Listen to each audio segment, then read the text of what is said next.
How do those experiences where obviously you're getting with fans and they're out and they're everything you do, so what's those moments like for you to be part of those kind of experiences? It's still incredible. I mean, I'm just blown away at how many basketball fans there are in the world, but especially here in the Valley, how excited they are for the game of basketball just, inspires me and keeps me going, to be honest, man. So anytime we can get in front of our fans and give them an insight to what we do outside of just 7 o'clock on game nights, that's pretty cool. So it was good to see everybody. I know it looks like everybody's excited for the season.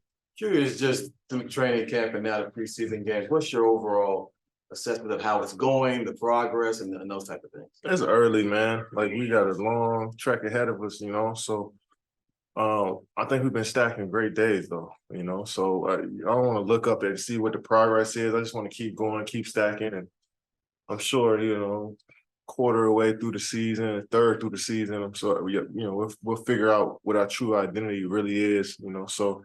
But I think we're putting together some good days of basketball, good days of teaching, and we'll see where that takes us. The last thing I had was you and Nurkic just seemed like an offensive chemistry. You go back door, he finds you. You find him on cuts. What's that been like for you to have that kind of synergy already with the big? Yeah, I feel like I've always had synergy with big fellas. They sacrifice so much of their games to get scores like myself open, and to make themselves available and doing certain plays, and then they don't get all the credit for it. So I feel like it's on all of us as scorers to have that chemistry with the bigs, no matter how long we play together. So I think since day one, we all empowered Nurk to just play his game and do what he needs to do in order for him to get his game going, and then we'll figure it out. So he's been passing the ball well. He's been making the solid reads, and it's only getting better. So we're all growing together.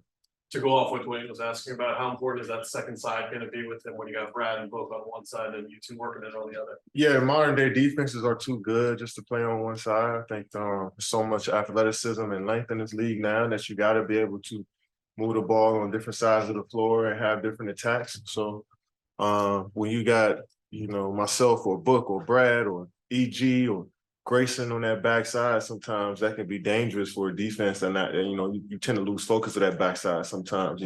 Ball swings fast, and then here come a guy come out the corner.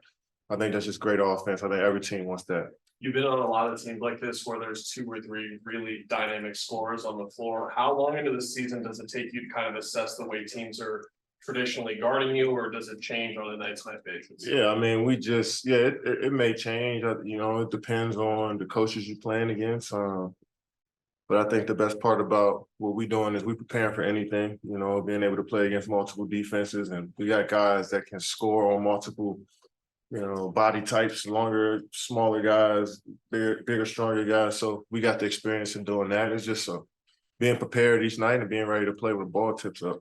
Eric Gordon's a veteran. He's been on a number of teams in this league. What is it about his game that he's able to come here and just fit in so seamlessly? He can shoot the basketball at an insane clip.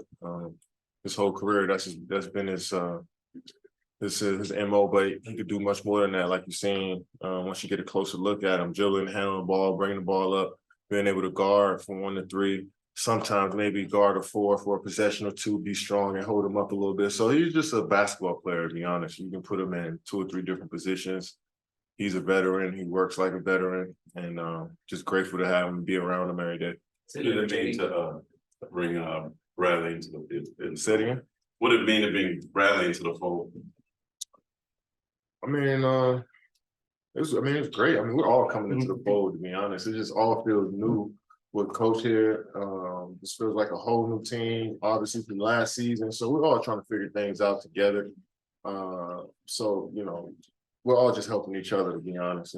Brad is doing such a good job of providing experience that he's been in, I think it's 9-10 years in the league. And so we're all just bringing something to the table, which is helping us all out. As somebody that is relatively new, what advice would you be giving them about moving here? I don't give anybody any advice, to be honest. If you got questions on something, he'll ask me, but he hasn't yet, so I'm sure he's fine. When it comes to Eric, something just to notice from preseason already is that shooters like to catch it on the hop. When the ball comes high, he jumps with the ball. Do you remember seeing someone do that before? Yeah, I think shooters just adjust to the pass. Okay. He got such a strong base that he can leave the ground and come back and still land in the same spot and shoot the ball. You know, that's elite athleticism. But I always feel like, you know, he played with some of the best, you know, passers, guys that are James, Chris Paul, guys like that can get him the rock in any spot. And he's been training his body to shoot shots like that for 16 years. So it's normal at this point. Katie, how good Final did it question. feel to have those big offensive outbursts right away in their first and third preseason game? Oh, it feels good to play together the way we've been playing. It's been a lot of ball movement. But I think it starts from what we do on the defensive side of the ball. You've noticed in the 2 preseason games that we all played in, when we got stops and was able to make multiple efforts on defense, that's when the game just blew open pretty fast. And we were trading baskets with teams like we did in Detroit for the first 3 or 4 minutes and in Portland for the first quarter, it looked like an even game. But once we got multiple stops in a row, then you start seeing them outbursts. Because once we get out in transition, we start swinging that ball 2 or 3 times in transition. I think that's when we're dangerous. So it all starts on our focus on the defensive end. I know that's cliche, but that's really what it is for us if we want to be a good offensive team. All right, nice, Katie. Thanks, Kevin. Thanks.